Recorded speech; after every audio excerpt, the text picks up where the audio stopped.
Eagle-eyed viewers will have noticed that my run of predictions last week wasn't too clever. I pretty much got every single fight wrong. And, you know, the boxing gods haven't been kind this week. I wanted to make a comeback to the prediction game, maybe get my eye in with one or two easy matchups, you know, get one or two nice easy predictions in. And what are the two major discussion point fights this weekend? It's Luis Ortiz and Bryant Jennings. The video for that's just been uploaded prior to this video. And Billy Joe Saunders versus Andy Lee. Two fights that are so tight even the bookmakers cannot split them and decide who a favourite is. So, you know, knowing my luck as it is at present, I'm probably going to get both of these two wrong and look like a bit of a muppet again. Now, as I say, I've just done my prediction for Ortiz Jennings. Check that out if you're interested. But I actually find this one the easier of the two to make a prediction on. You know, and again, very likely I'll get it wrong, so I wouldn't be betting your mortgage on my predictions, the streak that I'm in at present. But in this fight, I don't see it as an overly complex puzzle to solve. Billy Joe Saunders is one of the most underrated boxers we have in this country. There was so much talk this week about Chris Eubank Jr. versus Spike O'Sullivan. You know, Chris Eubank Jr. looked devastating in there. People need to remember that Billy Joe Saunders handled both of those opponents. You know, he handled Chris Eubank Jr., a big puncher, by outboxing him. And he handled Spike O'Sullivan with such ease that Spike wasn't even able to land a glove on him in the entire fight. Yeah, people are now talking about Eubank going on to fight Nick Blackwell. You know, Nick Blackwell's another opponent who Billy Joe Saunders handled several years ago now. You know, Billy Joe Saunders is a real skilled operator, and people underrate him. It's largely probably to do with the fact that he plies his trade on Box Nation. You know, he doesn't carry a lot of power. He's expressed a few views that are questionable. And he perhaps doesn't have the same sort of mass market appeal as a fighter like Chris Eubank Jr. But in terms of raw skill, Billy Joe Saunders is Premier League. And, you know, you could make an argument that he is one of the top 3 or 4 skilled boxers, technical guys that we have in this country at present. You know, he is one of the awkwardest guys to fight you can be. People say that Chris Eubank Jr. took the first few rounds off in his fight with Billy Joe Saunders. Let me say I disagree with that completely. I think Billy Joe Saunders was so awkward and so tricky, he befuddled Chris Eubank Jr. in the early rounds of their fight. I think the angles, the bending and leaning, the bobbing and weaving, the southpaw stance, and the world-class movement that Billy Joe possesses was such a step up for Chris Eubank Jr. It took him a long time to adjust to it. You know, the Billy Joe Saunders jab is a weapon. It's not a powerful jab. It's not going to knock you backwards, but it's accurate. It's fast. It's snappy.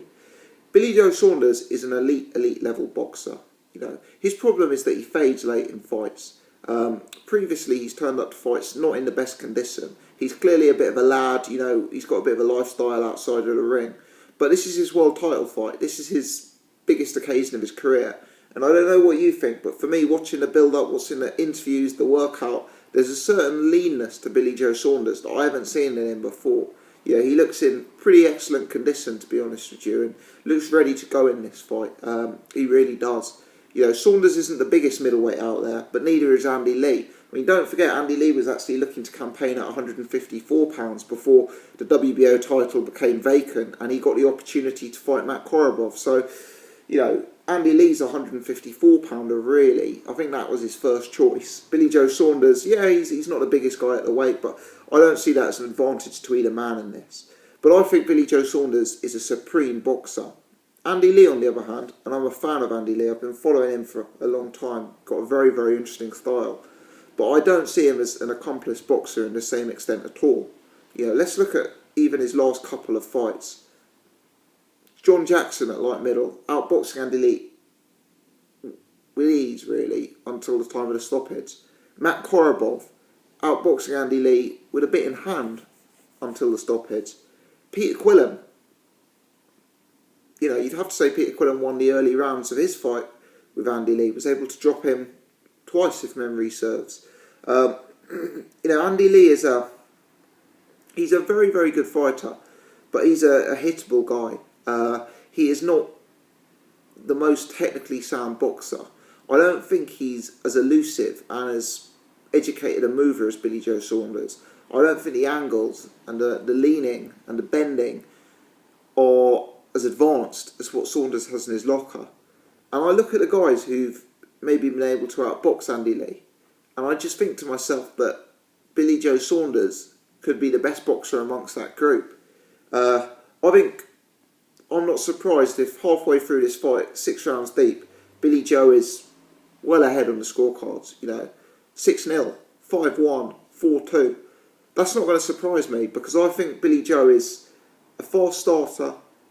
It takes a while to work him out, and I think he's got an active, accurate, point-scoring jab, combined with the evasiveness and elusiveness, which means it's hard to score against him.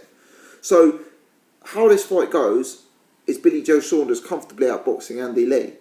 I don't see, personally, any way it can go differently to that. The question is, Andy Lee's power versus Billy Joe Saunders' tendency to fade in fights. Because Andy Lee is a very big puncher. I personally don't believe he's as big a puncher as some people do. Some people think he's an elite puncher. I think he's a very big puncher, but one level below elite. Some of the people who've went rounds with him, Anthony Fitzgerald, Peter Quillen went 12 rounds with him recently, for example. He is the kind of guy you can survive against, don't get me wrong. I don't think, whilst he's got that game-changing power, I don't think it's as simple as Andy Lee hits you and it's game over. And Billy Joe Saunders, to me, has shown an excellent chin. The difficulty is, if Billy Joe fades in this fight and Andy Lee's able to come on strong and have that one-punch knockout power, will he be able to force the stoppage? Chris Eubank Jr., he was active. He was a more active fighter than Andy Lee typically is. But he probably doesn't have the same one-punch power as Andy Lee. He couldn't wear Saunders down. He did a credible job, but he couldn't get Saunders out of there in the later rounds. The question is, will Andy Lee? My thought process is that Billy Joe Saunders will hang tough in this fight and stay the distance. I think he'll set up a big opening lead. I think he'll be well ahead at halfway, and I think he'll hold on. Maybe having 1 or 2 nervous moments towards the end of the fight. But Billy Joe Saunders, because he doesn't carry much natural power, he's a guy who's used to going 12 rounds in fights. He had to go 12 against Ryder, against Spike O'Sullivan, against Blackwell. Billy Joe's been 12 rounds a lot of times in what is actually quite a young career. Because he's turned up to fights out of shape before, he's also had to sort of develop a way of getting through those rounds, defensive sort of system that he's had to establish. And he's done that effectively. Whilst I think Andy Lee is a step up in class, I think Billy Joe Saunders actually has another level to his game. And I think that will be brought about by the fitness and dedication that he appears to have applied himself to. He seems to be basing himself out in Marbella. I know there's some questions about how good that is as a lifestyle for a boxer, but for Billy Joe Saunders, it seems that he's leaned up and it seems that he's taking things with renewed dedication and very, very seriously.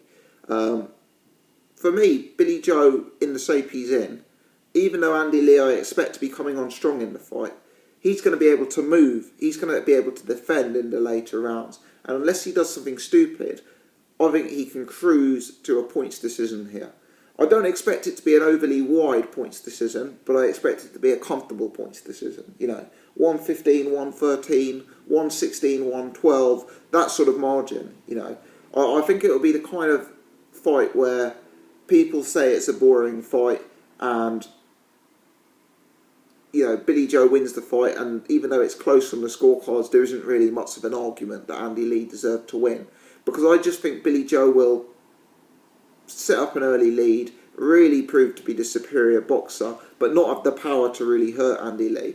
And then after 8 rounds, sort of move into survival mode and more be doing the sort of back foot, bobbing and weaving, defensive, technical, amateur-style boxing that he's absolutely mastered.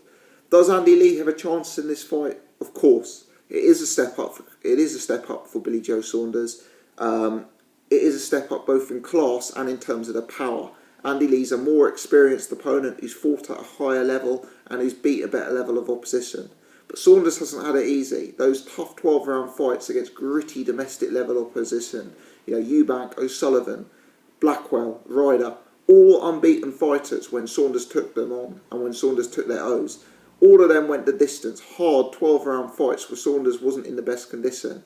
You know, all of those brutal matchups we're gonna see the benefit of them in this performance, I think.